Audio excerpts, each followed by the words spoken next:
Welcome back to part 2. Since we've already got the square footage for this room figured out, we're going to go ahead and we're going to order this online. You're going to go ahead and click the first box that says Shop Flooring and Molding. Once you do that, you're going to hit the button that says Visit Golden Arowana. Please note, if you're not already logged into the Costco site, you'll have to enter your credentials.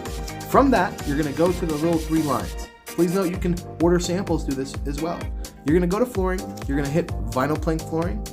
We're going to go all the way down to our almond wisped color. Then once you've got the color that you want, you're going to go ahead and add the amount of boxes that you need. We need 7 boxes, so we're going to add 7 boxes. Add to cart, and then boom, that's it. You're done. You can order the amount of flooring that you need for your room. Thanks for watching. Now that we've ordered the flooring, we're going to get this floor prepped. It's essential when you're installing a floating floor to make sure that the floor is completely flat and smooth before installation.